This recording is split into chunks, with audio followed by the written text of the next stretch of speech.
Welcome to the Pay Yourself First podcast. My name is Chris Jolly, and I'm on a mission to financially empower millions of entrepreneurs. I want you to make and keep more money so that you can begin implementing and turbocharging a plan for creating financial freedom your way during the life cycle of your current business without spending a ton of time or becoming a professional investor.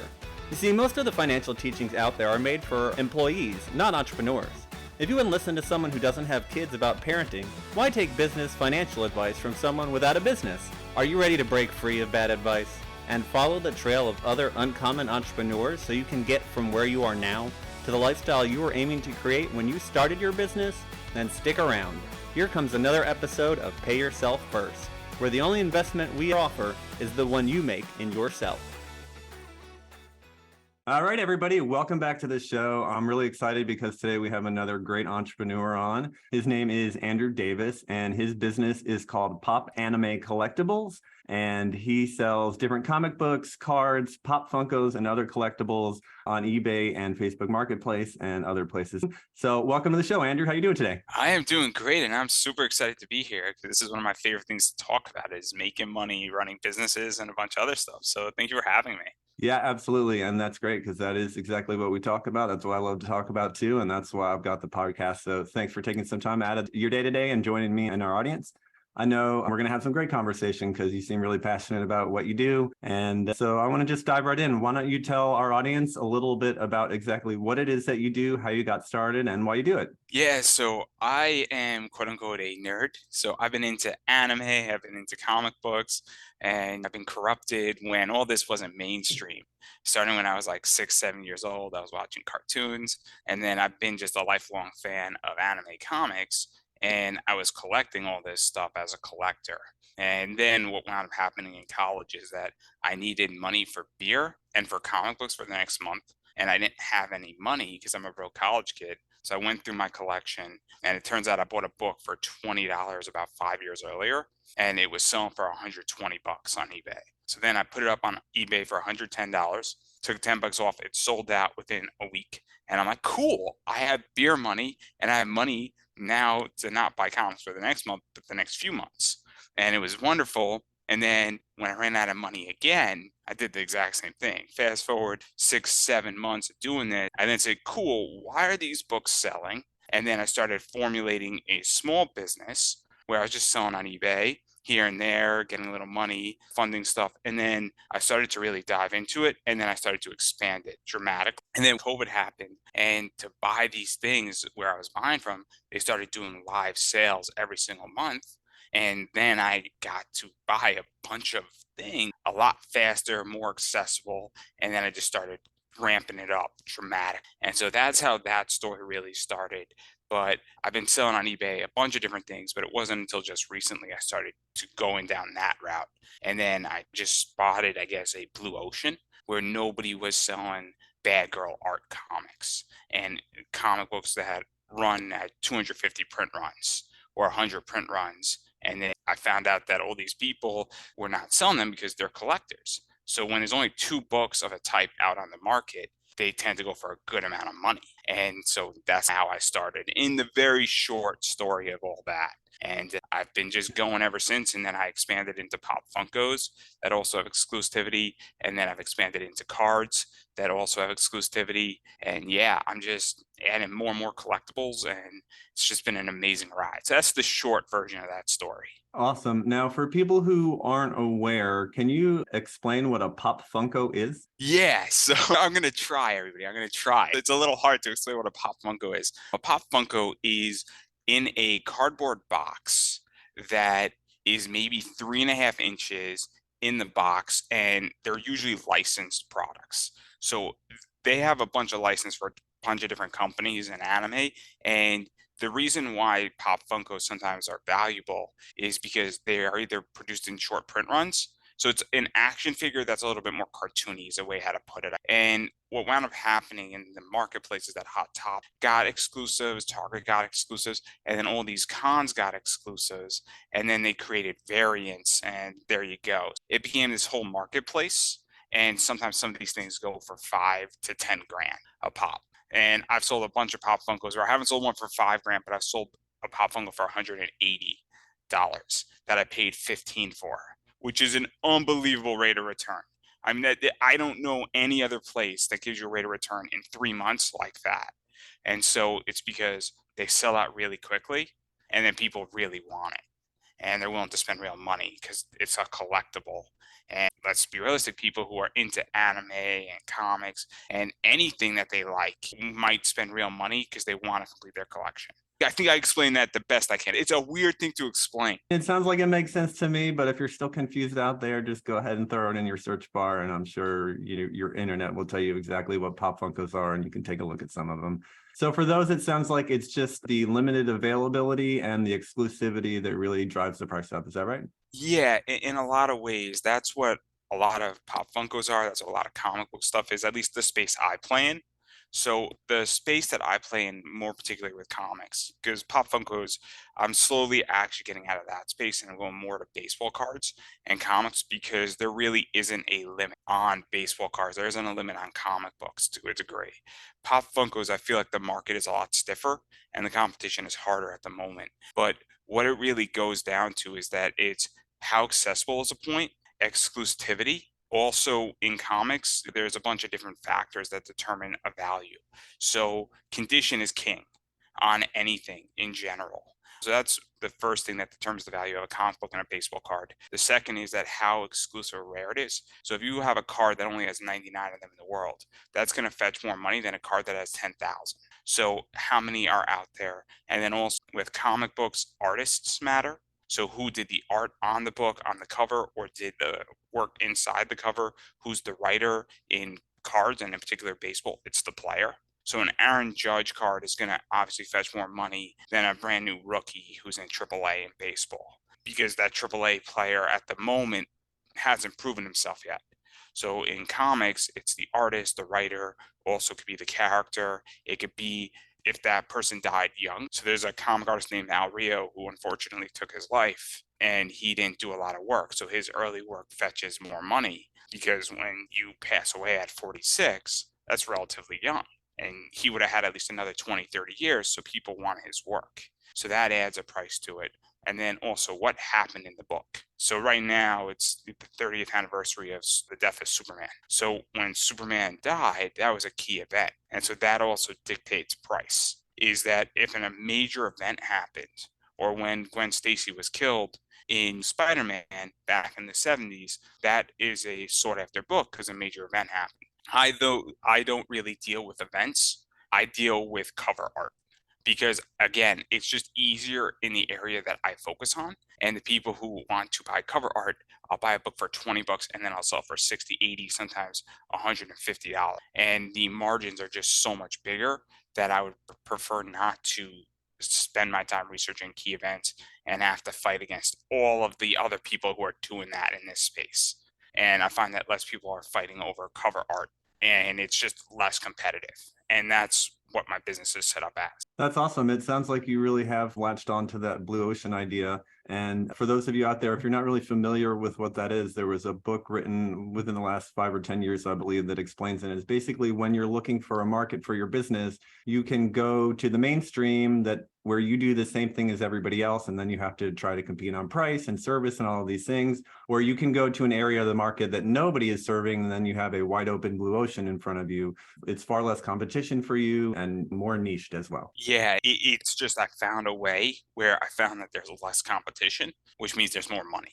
And this is a business. This is not a hobby. And even though I have a 9 to 5, this is a very lucrative business, and I treat it as such. And it's a lot of fun to run my business because I'm dealing with collectibles, I'm dealing with really cool comic books. At the same time, I want to make money. And I would much rather deal with a particular modern day book versus dealing with a book from the 70s and have to deal with key things. And then everybody's trying to jack up the prices and it just becomes way harder. And that's the thing, because the more money I have on top of my 9 to 5, it changes my lifestyle and it also gives me more options. And so the business that I'm running is very self-sufficient.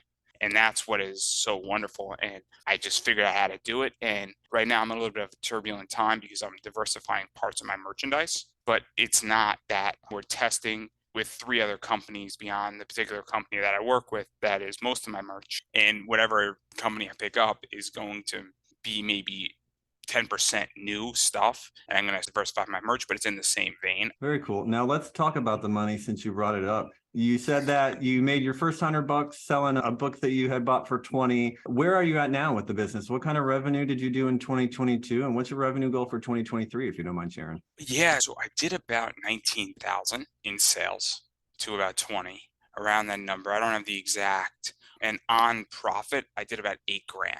But before, what I mean by profit is the way my business is set up is that the first thing, so if I sell a book for $60 and it costs me 20, eBay takes a fee. That's primarily what I sell on is eBay. eBay takes a fee. But then after that, I pay myself back with the book, but I buy a new book to replenish the old merch. Then I set money aside for taxes, and then I take a profit off of every single book. So you might say, oh, it's only 8 grand, but that's 8 grand in profit after I do all those other things. So then when I buy a new piece of merchandise, I'm not putting any new money in the business. So what I'm probably going to do in 2023, ideally would be 25,000 just because I would like to do 30. And I think that if I really was more aggressive, I could do 30. I'm just a little concerned about the economy right now and the market is soft. I'm also probably going to make less profit because I'm actually buying merch. Because when the economy in my business is a disaster, people want cool collectibles. But in 18 months from now, it's all going to turn around and then I'm going to sell everything that I bought. And I'm probably in 2024 and 2025 going to have a $40,000 to $45,000 year with the same margins, which is just amazing. And so I'm realizing that it's going to be a down year, but it's going to be an expansion year because I'm in this for the long haul. I'm 30. My goal is to be in this space for the next 30 years. That's a great growth trajectory from the first $100. So congrats on that. Yeah. I love it. I love it. It's so weird. And this was back in college when I didn't understand money. Yeah, so let's talk about that because I feel like most people still don't understand money. And part of it is because there's so little education that's given to us as we're growing up and becoming adults. What, if anything, were you taught about? Yeah, my father's a very good investor. And I started to become a good investor. And there were certain things that happen in life that change you. And obviously, you inherit $10,000 from your grandparents who passed away, and now you're like, oh, great, I got $10,000, and so it changes the way you view it. And then you start saying, cool, I now understand what it means to have $10,000. And then you start looking up other things, and you start saying, cool, what can I invest in? How does this work? What is the rate of return? And then fast forward, I started getting into stocks piece by piece.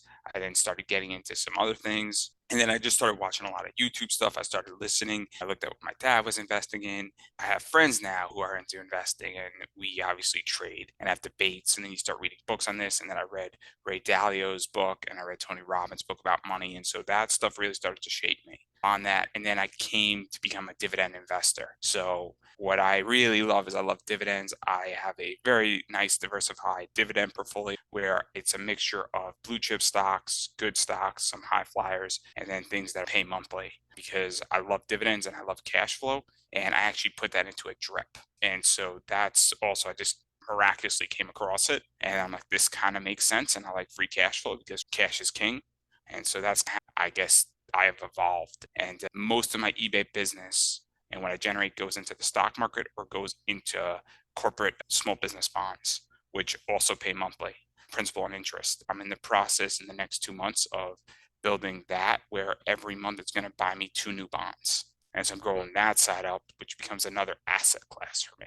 And I also play in crypto and I stake my crypto and I get interest on crypto because the more money you have, the more options you have in life. And so that's where I'm at. And I'm 30 and I'm hoping in the next 5 years, I'm going to be a millionaire. Sounds like you're off to a great start there. So let's talk about that because we talk a lot about financial freedom on this show. So once you have made your millions and you get to the point where if you want to, you could step away from your 9 to 5 job and you were just totally financially free, what would you do with your time? Yeah, see, I don't know what I'm going to do with my time. What I would love is that I would love to go to a 3-day schedule and almost become a contract worker because this way I have more time, but I'm not completely off of not doing anything because I guess that's where I'm at. But the likelihood of me ever stepping away is probably not going to happen because I like my job. I like where I work in digital accessibility. So when you're helping kids learn how to read and write, and your job doesn't torture you, it's not terrible.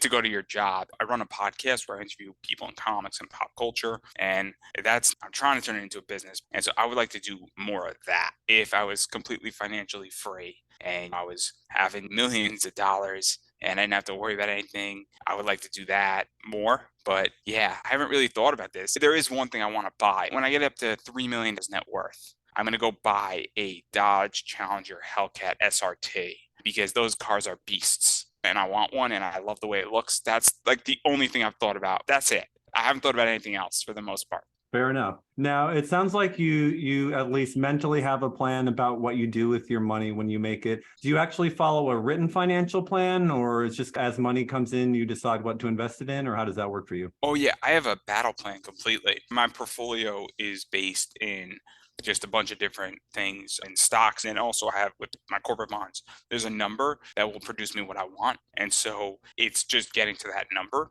and looking at it, and I know how to read a bond prospectus. So I can sit and wait for the right bonds to come up for me. But with stocks, I set goals. I want 350 shares of this one. I want 400 shares of this one. And I set a date of when I want to get it by because certain stocks have special dividends. So I have to meet that special dividend because anytime a company's going to give me additional money for free on top of their regular distribution, I'm going to take the free money every single time. And so I set goals. And I work it with my paycheck. I work it with what I'm selling, and I'm very disciplined. And then when I meet that goal, then I work on that goal next. And so it's written down, and then I just systematically attack it. And Dave Ramsey talks about the debt snowball. I take what he does and I just apply it to, I call it the investment snowball. I take what he does, which is to attack the smallest debt first. So right now I'm 13 shares away from 350 of a particular stock. That is the smallest number. So I attack that one first. Then if I want to get my Coca-Cola, I'm 40 shares away up to 100 shares. So I have about 60 shares of Coca-Cola. I'm going to attack that one next. And then let's say I want to get Apple up to 300 or 400. Then if I attack that one next. For me, I have all this stuff in a drip, which helps the attack. And so this is how I do it. And then I add new things into my portfolio here and there. And yeah, with my 401k, it automatically goes into an S&P 500 fund. So I don't have any control over that, but I like that too. It's very much intentional. Yeah, it sounds like you're off to a good start. And I love that whole investing snowball idea. All right. So now tell me, Andrew, what is your biggest financial challenge in your business right now? What's going on is that it's the competition. It is increased because everybody and their brother now is A, writing a comic book, and B, everybody's trying to sell them. And so what's happened to me is I've actually had to go through diversification. So people are significantly undercutting what I used to sell. And so they'll only make $15. And then after eBay takes all that stuff, they're making $5. And so I actually have to go through diversification. And diversification is very complicated. I'm going to lose a little bit of money. And what I mean is maybe I'm going to lose $400 to figure out the pivot. But $400 when we're talking about building a $30, $40, $50,000 business, in the short term, it sucks because I don't like to lose money. When I lose money, I cry. But I don't mind testing something for $400 or $500 if it's going to solve my problem for the next 6 years. And the pivots I'm making is nobody's selling that stuff on eBay and in Facebook Marketplace at the moment. So that's the biggest thing is that everybody's doing it. Yeah, that's the biggest thing is that it's just gotten a lot stiffer, the competition. But I think it's going to ease up because I think people are going to be like, man, this is really hard. And I think people are going to get really burned because I think everybody thinks this is easy, but it's not. Andrew, it's a really amazing and interesting story that you've got. Is there anything else you want to share with our audience? I just want everybody to get rich. Really, I just want people to get rich and be financially free. And I want you to do it with as little debt as possible and take your time because life is long. And that's all I have to say on that is that life is long and you need to figure out how to make money and take distributions. And there's nothing wrong with growing slow as long as you survive. There's plenty of companies that grow fast and die. And yeah, I'm happy to be here. Thank you so much for having me on. And I hope people get value out of this. I hope people get value out of this. And I hope people go and create businesses. Yeah, I think that they really will. I know that you definitely did share a lot of value, a lot of great insights for listeners. You've got a really good financial head on your shoulders. That's really commendable. Yeah, just thanks for coming on. It's been a pleasure to have you here. Now, if people want to get in touch with you, if they want to find out more about what you do and what you're selling, where can they do that? Yeah, so you could go on eBay. It's Pop Anime Comics Collectibles. You could check me out there. You could bother me on Twitter at Pop Anime Comics, on Instagram at Pop Anime Comics. Obviously, Facebook is Pop Anime Comics. And you can listen to my show on YouTube, Pop Anime Comics. You might not get smarter on my show, but you will be entertained. And then sometime this year, I will be launching a comic book investing class, particularly on Udemy. The goal is to keep it for $40 for about 20 hours of my time, and it's going through the basics because, again, I want people to at least get some knowledge. All right. If you're listening out there and you enjoyed this episode, please go ahead and subscribe, leave a 5-star review, do all that good stuff. And if you want to come on our show, like Andrew did today, and share your valuable insights for me and the listeners, we'd love to have you on. All right. Thanks again, Andrew. If you've listened this far, chances are you're an entrepreneur looking to become more financially literate and create financial freedom for yourself from your business. The Pay Yourself First podcast is definitely here to help with that. My goal is to continue to share what I've learned about using your business as the tool to create financial freedom.